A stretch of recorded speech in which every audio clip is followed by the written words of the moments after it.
Hi YouTube channel JMD maths classes में आप सभी का स्वागत है। आज दिनांक 18/3/2026 को हुए वार्षिक पेपर गणित का कक्षा 11 का उसका पेपर का हम आसान और शॉर्ट विधि से सॉल्व करते हैं। पहले क्वेश्चन में ऑप्शन नंबर बा आंसर सही होगा, क्योंकि ए बराबर दिया हुआ है, समुच्चय आपका है 2 3 4 और बी बराबर समुच्चय आपका दिया हुआ है 4 5 6। ए माइनस बी करते हैं तो ए माइनस बी में क्या होता है, ए के जो बच गए 2 और 3, यानी ऑप्शन नंबर ब आंसर हो जाएगा आपका पहले में। दूसरा क्या है, निम्न में से कौन सा tan 19 पाई/3 का मान होगा, तो tan 19 पाई/3 को हम 3 का भाग देंगे तो क्या हो जाएगा 6 पाई प्लस पाई/3, यानी tan पाई/3। tan पाई/3 मतलब tan 60 का मान √3 होता है, तो √3 कौन सा ऑप्शन में हो जाएगा आपका आंसर। तीसरा आई की घात 28 यानी आयोटा की घात 28 का मान, यदि आयोटा की घात 4 के गुणज में हो तो उसका मान सदैव 1 होता है, तो ये 28 4 का गुणज है तो इसका मान क्या हो गया 1, यानी ऑप्शन नंबर सा आंसर हो जाएगा तीसरे में।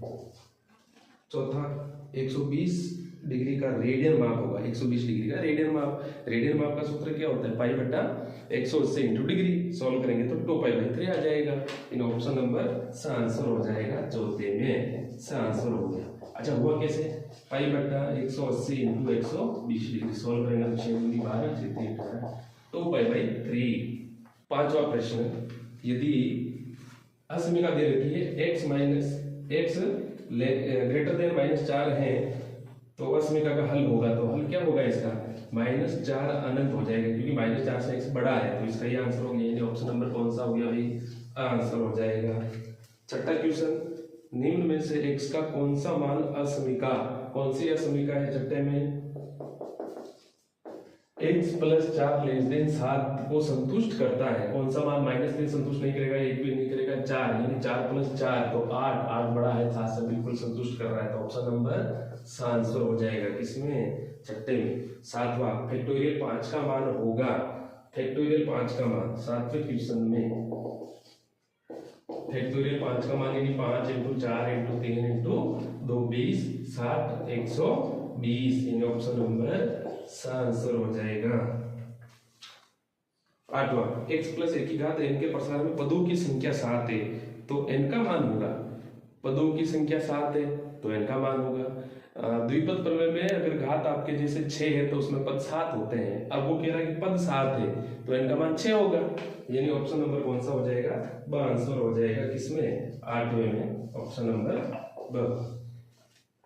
नौवां प्रश्न, x² + y² = a² के केंद्र के निर्देशांक। ये जो आपके समीकरण होती है वृत्त की समीकरण है, कब, जब केंद्र मूल बिंदु हो यानी 0 0 हो, ऑप्शन नंबर सा आंसर हो जाएगा किसमें, नौवें में। 10वां मानक विचलन का वर्ग होता है, मानक विचलन का वर्ग प्रसरण होता है, यानी अगर हम यू करें कि भाई प्रसरण ये होल स्क्वायर कर देगा तो प्रसरण है, और अगर इसका वर्गमूल ले लूंगे प्रसरण का तो किसका माना जाता है, मानक विचलन का आ जाता है, मानक विचलन, इन ऑप्शन नंबर कौन सा हो जाएगा 10वें में, सा आंसर हो जाएगा। दूसरा क्वेश्चन, रिक्त स्थान को भरिए। पहला समिश्र संख्या 2 - 3 आयोटा का संयुग्मी का मतलब क्या होता है भाई,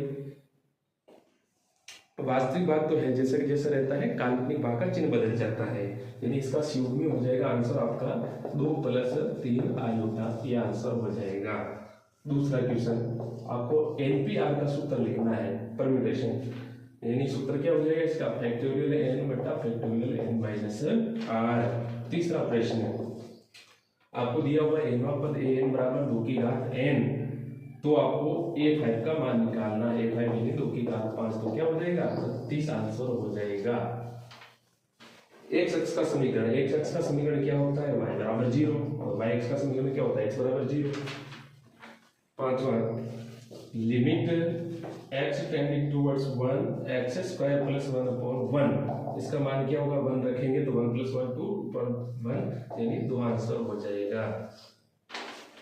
छठे में परवलय y² = 4ax की नाभि के निर्देशांक, अगर आपका ये होता है तो इसका कैसे होता है भाई, ये ऐसे होता है। इससे देखना है x धनात्मक है तो धनात्मक की ओर ये नाभिकीय निर्देशांक यानी नाभिकीय हो जाएगी, a0 तो नाभिकीय निर्देशांक आपका a,0 हो जाएगा। 7वां प्रश्न, dy dx x plus a का मान होगा तो x के सापेक्ष अवकलन निकालना है। तो ये तो क्वेश्चन हो गया 0 और x का 1 हो गया तो आंसर 1 हो जाएगा किसमें, 7वें में। dy बटा dx x प्लस 1 का मान आपका हो जाएगा 1। 8वां प्रश्न, किसी प्रयोग की सभी प्रारंभिक घटनाओं की प्रायिकता का योग 1 होता है। ये तो 10th लेवल का ही था, 1 होता है। तीसरा प्रश्न, यदि a बराबर दिया हुआ है, तीसरा प्रश्न खंड ब में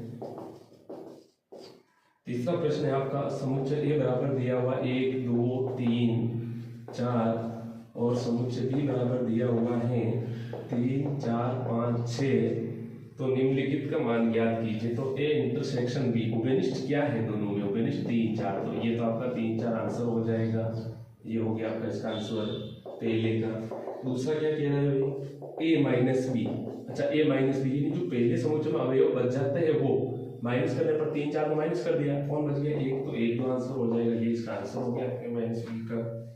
चौथा प्रश्न, एक फलन f को fx बराबर, यानी चौथे में आपको फलन दिया है fx बराबर x स्क्वायर प्लस 2, आपको निकालना है f1 का मान। तो 1 का स्क्वायर 1, 1 प्लस 2 यानी 3 आंसर हो गया f1 का मान। f0 का मान निकालेंगे तो 0 प्लस 2 यानी 2 आंसर हो जाएगा। पेपर बहुत अच्छा बना।